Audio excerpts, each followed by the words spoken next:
Il leur a demandé de prier pour lui. C'était un homme qui s'attendait à mourir. Vers 21h30, Sean Hennessy arrive chez lui. Sean est arrivé chez lui.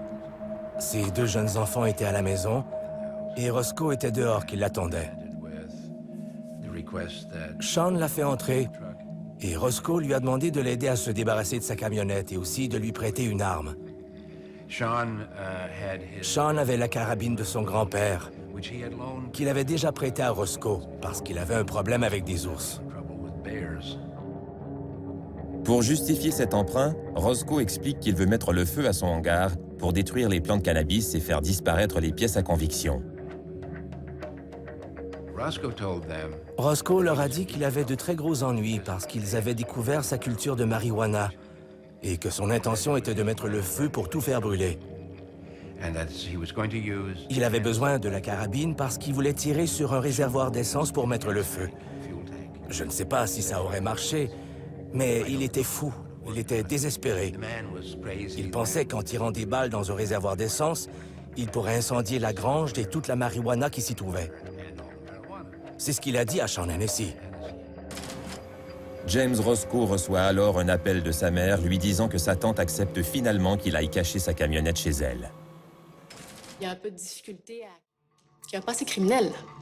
Roscoe demande aussitôt à Sean Hennessy de le suivre dans sa voiture jusque chez sa tante, à une 60aine de kilomètres de là, afin de le ramener lorsqu'il aura caché sa camionnette. Hennessy, qui ne veut pas rester seul avec Roscoe, demande alors à son beau-frère, Dennis Cheeseman, de se joindre à eux. Je tiens l'histoire de Sean Hennessy lui-même. Il n'avait qu'une idée en tête. Il faut qu'il sorte d'ici.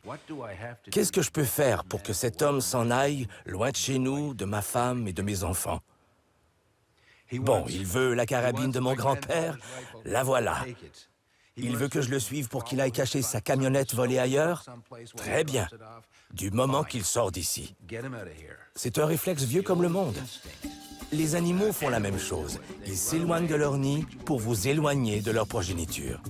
C'est ce que Sean a fait. Arrivé chez sa tante, Roscoe fait signe à ses deux complices de l'attendre pendant qu'il va stationner sa camionnette. Ces derniers discutent alors brièvement de la possibilité de s'en aller sans lui. Mais ils rejettent finalement cette idée. Quelques instants plus tard, les trois hommes reprennent la route. En empruntant des routes secondaires, ils se rapprochent de la ferme de Roscoe. Ils s'arrêtent à environ 2 kilomètres à l'arrière de la ferme. Au loin, on voit les gyrophares des autopatrouilles qui illuminent la nuit. James Roscoe descend de la voiture et laisse partir ses complices.